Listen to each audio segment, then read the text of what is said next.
I read about a controversy in the Australian newspaper, and I don't know much about the man that they're trying to ban from Australia, or about the people that don't want him in Australia, but what this controversy really illustrates is the fight in the free world between facts and offending people. So I'm just going to talk about a couple of things that we can see in this controversy that really show and display the feelings, facts battle. And I mean this in the way that what this man, what's his name, Roosh.v, is saying is true. It is a fact that, okay, so what they believe, what this group of men believe, is that it says in the newspaper, it hasn't deterred him or his supporters who describe themselves as neo-masculinists.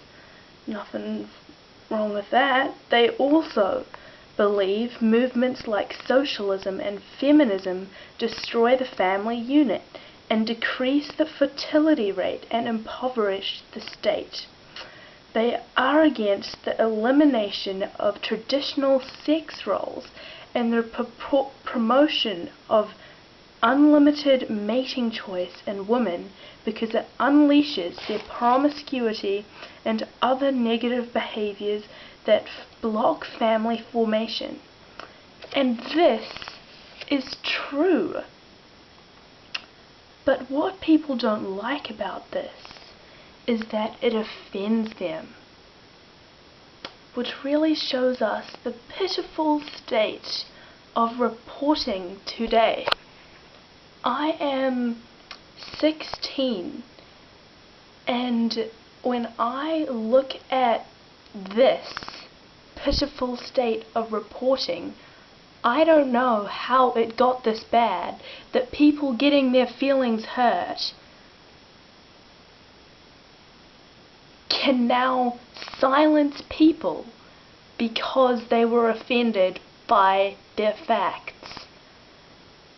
You know, I addressed this in another one of my videos about when someone tries to silence an idea or not allow it from being heard, that is a warning sign, because that means that idea or that those truths, these aren't even ideas, these are truths that they believe. The traditional, it is a truth that socialism and feminism destroy the family unit. That is a truth.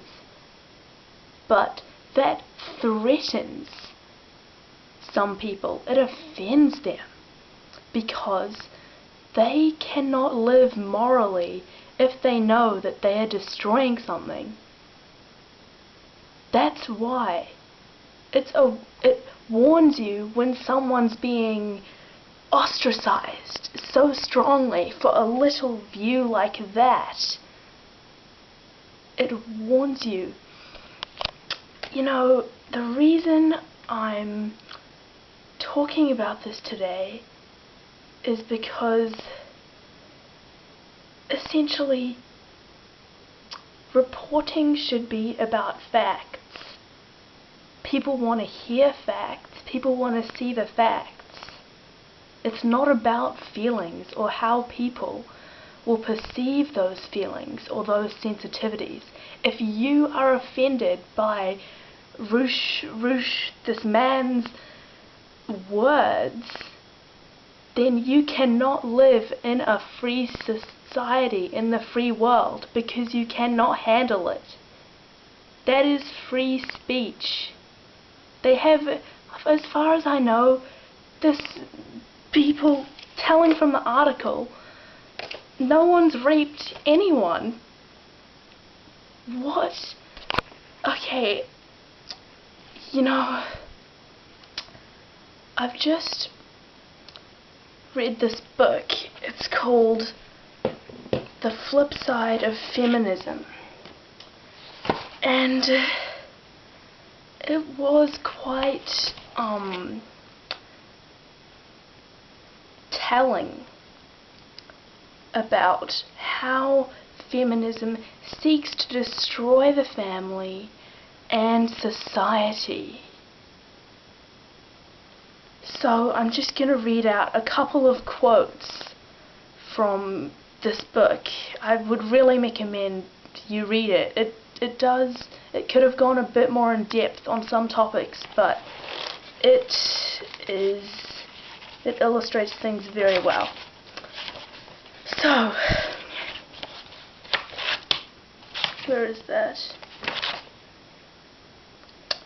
This, in fact, feminism has done just the opposite. According to a 2007 report from the National Bureau of Economic Research, as women gained more freedom, more education, and more power, they became less happy. Less happy. That is a fact, but because that offends some people now, that can't be said, and Roosh.v, this man needs to be kept out of a country. Okay, another quote.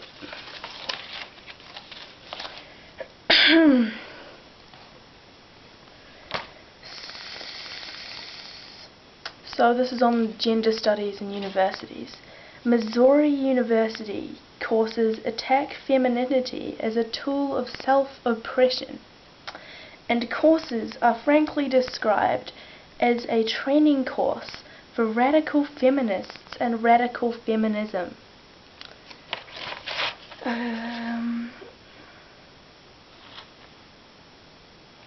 So this is another one. After Suzanne wrote on her blog a disparaging piece about Education Secretary Anne Duncan's argument that schools in America should be kept open 14 hours a day, 7 days a week, 11 to 12 months of the year, one man commented that allowing mothers to keep their kids in school all the time would be a good thing because it would set them free. He wrote, "Your precious American family is just fine, to the extent that it never really existed in the first place.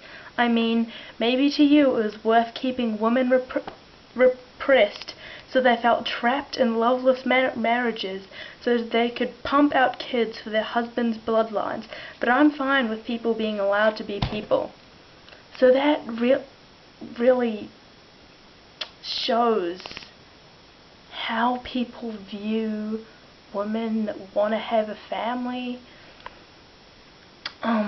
I definitely want to have a family. I want to have a big family because the birth rates are down.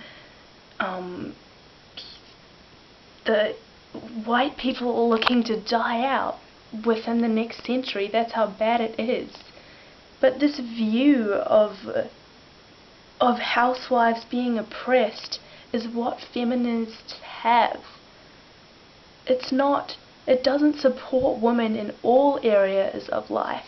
Its only goal is to keep women out of the house so that they can have their communist dream. I'll just communist dream. Okay, here's the bit about the communists. Okay, so let's think about where feminism started. It started, one of the keys to starting the the sexual revolution of feminism was a book called The Feminine Mystique, and this is what it says about it. A mother of three, Friedan wrote about her life at home in this way. An American woman cannot deny that a housewife, the world is indeed rushing past her door while she sits and watches. The terror feels real. She also wrote that a housewife's anxiety can be tranquilized by pills, but her desperation is a warning that her existence is in danger. That's a serious charge. Did Friedan really tap into something women in those days felt, as Americans have been led to believe, or did she discover something about herself and her own life? After all, Friedan was no average housewife. She had been involved in the Marxist politics prior to getting married. Many people don't realize that the entire women's movement was predicated on a Marxist view of the world. Feminism is a branch of socialism, or collectivism, which draws on a social political movement that attempts to create a stateless society in which policy decisions are pursued in the supposed best interest of society. Feminism, like communism, depends on hypothesizing an oppressed class. Feminism found common case with the communist ideology. Breaking up the family was not incidental but central to that ideology, wrote journalist and author Kathleen Parker in her groundbreaking book Save the Males. I still need to read that one, but indeed, Betty Friedan was no ordinary woman. She came, this talks about how her marriage broke up because both partners were physically abusive to one another. So essentially, I think maybe the reason why feminism stemmed from communism was because you have to break down a family to get people to rely on the government instead. Perhaps, I'm not sure. Just trying to find some more little quotes in this book. Okay. In 1976, the French feminist and Marxist icon Simone de Beauvoir was so bold to say that no woman should be authorized to stay at home and raise her children. Women should not have that choice, because if there is such a choice, too many women will make that one. What happened to all choices for women? Don't think this mindset no longer exists. Just a few years ago, Linda Hirschman, retired professor of philosophy and women's studies at Brandeis University, said, "I think it's a mistake for these highly educated and capable women to make that choice to stay at home. An educated, competent adult's place is the office." Just condescending women that make that choice to stay at home with their kids. It's real disgusting. And here we have another example of a man in this book, mentioned in this book, that was silenced because although he felt guilty, feminists made him feel guilty for telling them the truth, but he offended them. For many years, Dr. Benjamin Spock maintained that daycare is not good for infants. Unfortunately, in the 1990s, he dropped that true advice because it made employed mothers feel guilty, which he later admitted to as a cowardly thing to do. There we go. Then we have... So, I think I'll end on an interesting